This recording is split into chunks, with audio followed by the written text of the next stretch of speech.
की बड़ी खबर गिरिडीह से मिल रही है, जहां जिले के इसरी बाजार में एक दर्दनाक सड़क हादसा से चीख पुकार मच गई है। तेज रफ्तार और बेकाबू ट्रक ने बाजार में कई वाहनों और राहगीरों को रौंद दिया। इस दर्दनाक हादसे में अब तक 6 लोगों की मौत हो गई है, जबकि 20 से अधिक लोग घायल बताए जा रहे हैं। घायलों में कई की स्थिति गंभीर बनी हुई है, जिससे मृतकों की संख्या बढ़ने की आशंका जताई जा रही है। प्रत्यक्षदर्शियों के अनुसार इसरी बाजार में सामान्य दिनों की तरह चहल पहल थी। इसी दौरान तेज गति से आ रहा एक ट्रक अचानक अनियंत्रित हो गया और सड़क किनारे खड़े वाहनों, दुकानों के सामने मौजूद लोगों को कुचल दिया। हादसे के बाद घटनास्थल पर चीख पुकार और अफरा तफरी मच गई। घटना की सूचना मिलते ही गिरिडीह उपायुक्त रामनिवास यादव और पुलिस अधीक्षक डॉक्टर विमल कुमार घटनास्थल पर पहुंचे और स्थिति का जायजा लिया।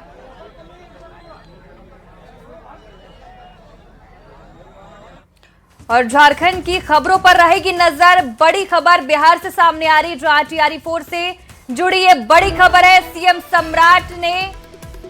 सम्राट से शिक्षा मंत्री ने मुलाकात की है। TRE-4 और BPSC नियमावली पर मंथन की जा रही है। सीएम ने शिक्षा मंत्री से बात की है, सकारात्मक कार्रवाई का भरोसा दिया है। तो इस वक्त की बड़ी खबर में आपको दिखा रहे हैं, जहां शिक्षा मंत्री ने मुख्यमंत्री सम्राट चौधरी से मुलाकात की है। आपको बता दें कि TRE-4 को लेकर अभ्यर्थियों ने आज धरना प्रदर्शन किया था, जिस पर पुलिस ने लाठी भी बरसाए। और उसके बाद की खबर सामने आ रही, जहां मुख्यमंत्री से शिक्षा मंत्री ने मुलाकात की है।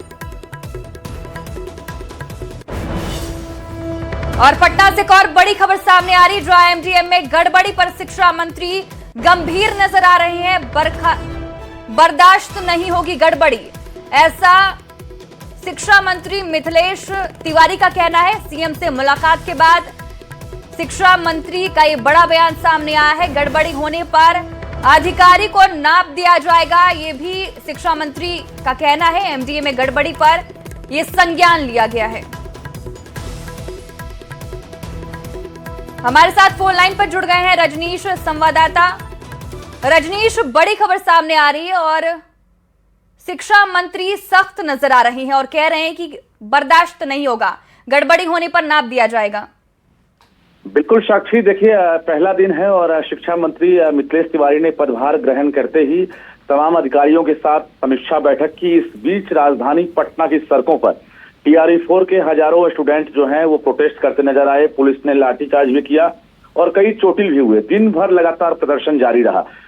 शिक्षा मंत्री ने संज्ञान ले लिया और उसके बाद जो है अधिकारियों से जहां फीडबैक लिया और जो नई नियमावली की बात सामने आई है कि अब TRE-4 समेत BPSC में जो भी परीक्षाएं होंगी उसमें PT और मेंस लिए जाएंगे।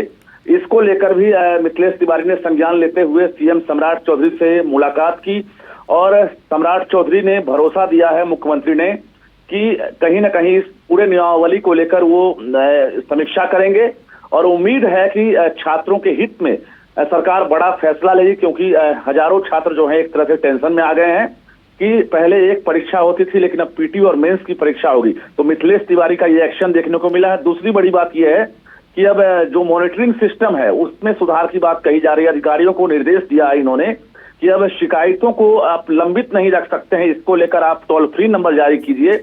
और इसके साथ साथ मिड डे मील को लेकर भी आदेश जारी किया है कि कहीं भी गड़बड़ी आती है, क्योंकि कई जिलों से शिकायतें मिल रही थी और जिन जिलों में शिकायतें मिलेंगी, जिस क्षेत्र में मिलेगी, वहां के अधिकारी अब सीधे नपेंगे। यह आदेश मिथिलेश तिवारी शिक्षा मंत्री ने दिया है। और दूसरी बड़ी बात यह है कि अब जो टोल फ्री नंबर जारी होगा उस पर जो शिकायत आएगी तो अधिकारी में STS से लेकर शिक्षा मंत्री के स्तर पर खुद समीक्षा की जाएगी और 1 सप्ताह के भीतर उन शिकायतों का निपटारा किया जाएगा। ये तमाम आदेश आज पहले दिन ही देखने को मिला है। कुल मिलाकर अगले सप्ताह तक कुछ बड़ा फैसला शिक्षा विभाग में शिक्षा मंत्री मिथिलेश तिवारी की तरफ से। रजनीश के अभी मिथिलेश तिवारी ने पदभार ग्रहण किया है और पदभार ग्रहण करने के साथ ही एक्शन मोड में नजर आ रहे हैं और कई बड़े मुद्दों को लेकर उन्होंने मुख्यमंत्री से मुलाकात की है। बिल्कुल, शिक्षा विभाग चुनौतीपूर्ण वाला विभाग है और इसमें शिक्षा मंत्री के रूप में मिथिलेश तिवारी आए हैं और पहले दिन ही जिस प्रकार से इनका एक्शन देखने को मिला है तो कुल मिलाकर माना जा रहा है कि बिहार की उम्मीदों पर ये खड़ा उतरे और कई चुनौतियां हैं सामने, चूंकि रोजगार की बात हो, बहाली की बात हो, कई पेंडिंग बहाली है, चाहे लाइब्रेरियन की बात हो, जो शारीरिक शिक्षा स्वास्थ्य अन्वेषक हैं उनके पैसे बढ़ाने की बात हो, वेतन बढ़ाने की, इसके अलावा जो लाइब्रेरियन है इसकी बहाली की बात हो, TRE 4 का जो मामला फंसा हुआ है, वित्त रहित शिक्षक हैं इनका मामला फंसा हुआ है। तो कुल मिलाकर कई चुनौतियां हैं और सभी की निगाहें शिक्षा मंत्री के फैसले पर टिकी है। उम्मीद है कि अगले सप्ताह तक कुछ नए बड़े फैसले लिए सके हैं और जो शिक्षा मंत्री मिथिलेश तिवारी हैं, बहुत शुक्रिया रजनीश तमाम जानकारी के लिए। आप इस खबर पर नजर बनाए रखिए। तो देखिए, पटना से इस वक्त की बड़ी खबर मैं आपको दिखाते हैं, जहां कई महत्वपूर्ण मुद्दों को लेकर शिक्षा मंत्री ने मुख्यमंत्री से मुलाकात की है। और ये तस्वीर हम आपको दिखा रहे हैं जहां सीएम सम्राट चौधरी से शिक्षा मंत्री मिथिलेश तिवारी ने मुलाकात की है। TRE 4 और BPSC नियमावली पर मंथन किया गया है। और चलिए बढ़ते हैं झारखंड की खबरों की तरफ। जमशेदपुर से बड़ी खबर सामने आ रही है, जहां बाइक सवार 2 अपराधियों ने ताबड़तोड़ फायरिंग की। अपराधियों ने अचानक बीच सड़क पर हवाई फायरिंग की। गोलीबारी के बाद अपराधी मौके से फरार हो गए। फायरिंग के बाद पूरे इलाके में हड़कंप मचा हुआ है। जमीन विवाद को लेकर घटना को अंजाम दिया गया। वहीं पुलिस मौके पर पहुंची है और मामले की जांच में जुटी है। टेल्को थाना क्षेत्र जेमको की तमाम घटना बताई जा रही है। और गिरिडीह से इस वक्त की बड़ी खबर सामने आ रही है, जहां 2 पक्षों में जमकर मारपीट हुई है। जमीन विवाद को लेकर यह मारपीट की घटना को अंजाम दिया गया। घटना में एक शख्स की मौत हो गई और वहीं दूसरा घायल हो गया। भतीजे पर हत्या का आरोप लगा है। पुलिस ने शव को कब्जे में ले लिया है और मामले की जांच में जुट गई है। बदोगर थाना क्षेत्र का पूरा मामला बताया जा रहा है। मामला ये था कि ज़मीन का विवाद था, थोड़ा सा ज़मीन का बस विवाद था। मुंशी ठाकुर जो रिश्ते में हमारे चाचा लगते हैं, उनके पिताजी का मौत हो गया, जिनका नाम है भोला ठाकुर, वो हमारे दादाजी लगते हैं। और जो मारे हैं उनका, वो हमारे चाचा ही लगते हैं, उनका नाम है दिनेश ठाकुर। सर मामला ये हुआ कि मुंशी ठाकुर जो है उसका थोड़ा सा ज़मीन था हम दिनेश ठाकुर के घर के जस्ट बगल में। तो वहाँ पर क्या था कि ज़मीन सटा हुआ था। सटे हुए ज़मीन में कुछ था कि कुछ आपसी मामला था कि हम तुमको यहाँ घर नहीं बना देंगे, ऐसा कुछ करके। रांची विश्वविद्यालय के जनजातीय एवं क्षेत्रीय भाषा यानी कि TRL विभाग के विद्यार्थियों ने रांची विश्वविद्यालय प्रबंधन की कार्यप्रणाली पर आक्रोश व्यक्त किया है। विद्यार्थियों का आरोप है कि JRF उत्तीर्ण छात्र छात्राएं पिछले कई वर्षों से शुद्ध निदेशक के लिए भटक रहे हैं, जबकि दूसरी ओर अन्य विश्वविद्यालय में विद्यार्थी को आसानी से गाइड उपलब्ध हो जा रहे हैं। विद्यार्थियों ने आरोप लगाया कि विश्वविद्यालय अपने ही विभाग के विद्यार्थियों की अनदेखी कर रहा है। शिक्षक नहीं होने का बहाना बनाकर छात्रों को आश्वासन देकर लौटाया जा रहा है। ये नहीं मिल पा रहा है। ये हमारे नीति निर्धारक जो थे, जब झारखंड हम लोगों ने प्राप्त की 2000 में, उसके बाद जितनी भी सरकारें आई उनकी प्राथमिकता में भाषा, साहित्य, संस्कृति नहीं है। मैं स्पष्ट कर रहा हूं कि नहीं है। और जब तक इस कमी को हम दूर नहीं कर पाएंगे तो अन्य विकास की बातें तो बेमानी होगी। तब से सर लोग को 2-3 बार लिख कर भी दी हूँ कि सर मुझे PhD करना है, उसके लिए मैं एप्लीकेशन दी हूँ सर लोग को। उसके बाद से अभी तक एक बार भी नहीं मिली है सर। गाइड नहीं मिल रही है। अभी तो समय लिमिट रहता है 3 साल। हाँ तो सर, पार कर गया था। हाँ मेरे पास 22 में भी है, 23 में भी है। मतलब नेट हो जा रहा है, तो JRF अभी नहीं की हूँ। तो वही मैं चाह रही हूँ सर, जब नेट हो जा रही है तो फिर जब नेट एलिजिबल है तो हम तो कर सकते हैं ना PhD सर। रांची यूनिवर्सिटी में ऐसा माना जा रहा है कि यहाँ पे गाइड उपलब्ध है, लेकिन हम लोग इसी यूनिवर्सिटी से पढ़े हुए हैं और मान्यता सबसे ज़्यादा हम लोग को मिलनी चाहिए, क्योंकि हम इस यूनिवर्सिटी से निकले हुए हैं और इस यूनिवर्सिटी में टीचर है, तो अंदर यूनिवर्सिटी से आ रहे हैं उसको यहाँ पे लिया जा रहा है और हम लोग को दरकिनार किया जा रहा है। चाईबासा के गोइलकेरा +2 उच्च विद्यालय के छात्रों ने स्कूल पर शैक्षणिक और वित्तीय अनियमितताओं का आरोप लगाया है। इस दौरान स्कूल के कई छात्र और अभिभावक जिला मुख्यालय पहुंचे और DC को आवेदन देकर प्रभारी प्राचार्य लक्ष्मी सुंडी के खिलाफ कार्रवाई की मांग की है। छात्रों का आरोप है कि 11वीं कक्षा के पंजीकरण के दौरान छात्रों द्वारा चुने गए विषयों को बिना जानकारी दिए बदला गया। साथ ही छात्रों और अभिभावकों के फर्जी हस्ताक्षर करने का भी आरोप लगाया। साथ ही विद्यालय की खराब व्यवस्था को लेकर भी सवाल शिकायत की गई। पॉलिटिकल साइकोलॉजी ऐसे लिए थे मैम, हम लोग का बिना अनुमति के बिना अपना सब्जेक्ट चेंज कर दी और जहाँ पे पेरेंट्स का सिग्नेचर चाहिए मैम अपना मन से सिग्नेचर कर दी खुद। ऐसा कैसे करते कि पता नहीं ऐसे कर दी। इसके बाद हम लोग वीडियो सर से मिले थे, वीडियो सर से कुछ सुनवाई नहीं मिला तो फिर हम लोग आगे आए थे, वीडियो सर से मिले थे, वहाँ पर भी कुछ सुनवाई नहीं हुआ। कि सर हम लोग जो सब्जेक्ट लिए थे ना सर, वो प्रिंसिपल के द्वारा ही चेंज कर दिया गया था। उसी को लेकर हम लोग पहले भी डीसी सर के पास आए थे तो डीसी सर बोले थे हो जाएगा, और हम लोग डीसी सर को लेटर भी दिए थे और डीओ सर को भी दिए थे। तो डीओ सर आए भी थे, निरीक्षण भी किए, जिसमें बहुत सा अनियमितता पाई भी गई। जमशेदपुर में अखिल भारतीय विद्यार्थी परिषद का जोरदार प्रदर्शन देखने को मिला, जहां जमशेदपुर वर्कर्स कॉलेज में कला एवं विज्ञान संकाय बंद करने के फैसले के बाद विद्यार्थियों ने विरोध जताया। इस दौरान परिषद के कार्यकर्ताओं और छात्रों ने कॉलेज परिसर में नारेबाजी की। प्रदर्शन के दौरान परिषद की ओर से कुलपति के नाम ज्ञापन भी सौंपा गया, जिसमें निर्णय को तत्काल वापस लेने की मांग की गई। वर्कर्स कॉलेज के द्वारा एक फरमान जारी किया गया है, जिसमें बताया गया जमशेदपुर वर्कर्स कॉलेज में आने वाले 10 तारीख से किसी भी प्रकार का एडमिशन आर्ट्स और साइंस के विद्यार्थियों का नहीं लिया जाएगा। इसका मतलब ये है कि यूजी की पढ़ाई आर्ट्स और साइंस में बंद हो जाएगी और पीजी के पढ़ाई के लिए हमें पीजी डिपार्टमेंट चाईबासा जाना पड़ेगा। लेकिन इसका मूल षड्यंत्रकारी यदि हम बोले तो राहुल पुरवार है। रांची में बांग्ला सांस्कृतिक मेले का उद्घाटन किया गया। बिरसा मुंडा स्मृति उद्यान में 3 दिवसीय सांस्कृतिक मेले का शुभारंभ किया गया। कार्यक्रम में राज्यपाल संतोष कुमार गंगवार, मंत्री योगेंद्र प्रसाद, सुप्रियो भट्टाचार्य शामिल हुए। इस दौरान राज्यपाल ने कार्यक्रम को संबोधित किया और कहा, ये केवल एक मेला ही नहीं है बल्कि हमारी संस्कृति को जोड़ने का एक मंच है। तो ये तस्वीर हम आपको रांची से दिखा रहे हैं, जहां बिरसा मुंडा स्मृति उद्यान में देखिए किस तरीके से ये कार्यक्रम का आयोजन किया गया। बांग्ला सांस्कृतिक मेले का उद्घाटन किया गया। कार्यक्रम में राज्यपाल भी मौजूद हैं।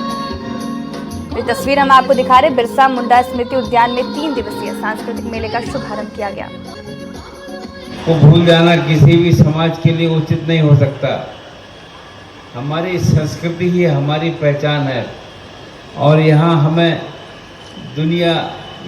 दुनिया से विशिष्ट अलग बनाती है। संवेदनशीलता और व्यापकता के लिए विश्वविख्यात है। बांग्ला परिवार के लोग, बंगाली परिवार के लोग उस परंपरा को जो सदियों से चला आ रहा, उस परंपरा को आज भी नहीं भूला, उस परंपरा को आज भी जीवित रखा और उस परंपरा के जीवित रहने से कई तरह के सामाजिक सरोकार के वास्ते हैं, रिश्ते हैं, उन सारे विषयों को लेकर के चर्चा परिचर्चा समाज में होता है। इस तरह की परिपाटी हम समझते हैं कि सभी समाज में रहे तो एक स्वच्छ समाज, बेहतर समाज का हम लोग कल्पना कर सकते हैं। जेडीयू विधायक सरयू राय ने आज सीएम हेमंत सोरेन से मुलाकात की। इस दौरान सरयू राय ने सीएम के कांग्रेस को हटाकर सरकार बनाने का फॉर्मूला बताया, जिसके बाद सीएम ने सरकार में कोई बदलाव नहीं होने की बात कही। सरयू राय ने बताया कि सीएम ने कहा है कि सरकार चल रही है वो बेहतर है। वहीं सरयू राय ने बताया कि जेएमएम की बीजेपी के साथ भी सरकार बनाने की कोई तैयारी नहीं है। तो जरूर मैंने उनसे जिक्र किया कि सुना है कि आप भाजपा के साथ सरकार बना रहे हैं। उन्होंने इनकार किया और कहा कि मीडिया में कई तरह से बातें आ जाती हैं। फिर मैंने कहा कि एक विकल्प उन्होंने भी सुझाया है, अगर आप विचार करें तो उन्होंने कहा कि अभी तो यथा स्थिति जैसी है वही बढ़िया से चले, हम सभी की कोशिश है और कोई हमारे राजनीतिक जो तालमेल है सरकार चलाने में उसमें कोई बदलाव की अभी शंका को शंका नहीं दिखाई पड़ती है। तो मुझे लगता है कि मुख्यमंत्री जी अभी वर्तमान सिचुएशन में अपने आप को कंफर्टेबल महसूस कर रहे हैं। हजारीबाग में पत्रकार पर हमला मामले को लेकर राजनीति तेज हो गई है। हजारीबाग पहुंचे बीजेपी के प्रदेश उपाध्यक्ष भानु प्रताप शाही ने घटना पर तीखी प्रतिक्रिया देते हुए कहा कि अब पत्रकारों को कैमरे के साथ लाठी लेकर न्यूज कवरेज करने की जरूरत पड़ रही है। उन्होंने कहा कि पत्रकारों को अपनी सुरक्षा के लिए रिवॉल्वर लाइसेंस की मांग करनी चाहिए। साथ ही उन्होंने स्वास्थ्य मंत्री इरफान अंसारी पर तंज कसते हुए कहा कि रिवॉल्वर की नोक पर सवाल पूछिए। लोगों को मैं सलाह देना चाहता हूं कि ऐसे लोग अगर आए तो हाथ में कैमरा और एक हाथ में लाठी लेकर के जरूर जाएं। और आप लोग एक लाइसेंसी हथियार का भी अब डिमांड करिए। जब पत्रकार सुरक्षित नहीं है तो जनता कहां से सुरक्षित। एक लाइसेंस आप लोग रिवॉल्वर का मांगिए, ताकि इरफान अंसारी के पास अगला बार जाइए तो पहले राइफल सटाइए या रिवॉल्वर, तब उससे बयान लीजिए। साइक्लोनिक सर्कुलेशन का असर आज रांची और उससे सटे पतरातू घाटी में देखा गया। इस दौरान पतरातू घाटी और डैम का नजारा जैसे खौफनाक हो उठा। 60 से 70 किलोमीटर की रफ्तार से चल रही आंधी के बीच पतरातू डैम का नजारा समंदर की लहरों की तरह नजर आया। डैम के किनारे बंधे बोट किसी तिनके की तरह लहरों के बीच उछलने लगी। इतना ही नहीं, पतरातू घाटी के नीचे रामगढ़ मार्ग पर कई पेड़ गिर गए, जिससे कई जगहों पर यातायात भी बाधित हो गया। नजारा आप देख रहे हैं कि जैसे लग रहा है कि समंदर की लहरें हैं और जो किनारे जो बोट हैं किसी तिनके की तरह उछलते नजर आ रहे हैं। और जो किनारा है पतरातू डैम का, वो लग रहा है कि जैसे वास्तव में किसी समंदर का बीच है। और बीच के किनारे जिस तरीके से आप बोट को देखते हैं कि बोट जो है तेज हवा के बीच जो लहरों में फंसा हुआ बोट किस तरीके से तिनके की तरह किनारे पर उछलता है लहरों के बीच, वही नज़ारा पतरातू डैम पर आप देख सकते हैं कि पतरातू डैम के किनारे जो बोट है उस बोट की हालत आप देख सकते हैं। और ऐसी स्थिति में आप समझ सकते हैं कि पतरातू डैम का जो नज़ारा है और जो सड़क है वहाँ पर तेज हवा चल रही है। और ऐसे में लोग कह सकते हैं कि अपनी जान बचाते हुए नजर आ रहे हैं। जो लोग घाटी में रांची से पतरातू के लिए निकले हैं, पतरातू से रांची की ओर निकले हैं, तमाम लोग कहीं पर रुक गए हैं या फिर खुद को बचाते नजर आ रहे हैं। संजय कुमार सिन्हा, न्यूज़ 18 रांची। खबर रामगढ़ से है, जहां सीसीएल बड़का सयाल एरिया के भुरकुंडा कोलियरी माइन में चल रहे काम को विस्थापितों ने बंद करा दिया। विस्थापित हथियार के साथ साइट पर पहुंचे और प्रदर्शन करते हुए काम को बंद करवा दिया। विस्थापित ग्रामीणों ने सीसीएल प्रबंधन पर बिना बताए खदान में काम शुरू करने का आरोप लगाया है। लोगों ने कहा कि जब तक हमारी नौकरी, मुआवजा और पुनर्वास जैसी मांगे पूरी नहीं होगी तब तक ये प्रदर्शन जारी रहेगा। वहीं सीसीएल प्रबंधन और प्रशासन लोगों को समझाने में जुटा हुआ है। रैयतों का सवाल को लेकर के लगातार रैयत विस्थापित मोर्चा आंदोलन कर रही है और भुरकुंडा प्रबंधन का द्वारा रैयतों को किसी भी प्रकार का कोई सूचना नहीं दिया गया खदान खोलने से पहले और न उससे बात की गई। इसलिए आज रैयत विस्थापित मोर्चा के लोग, लाभांगित लोग आज यहाँ साइड में आए हुए हैं, अपना आंदोलन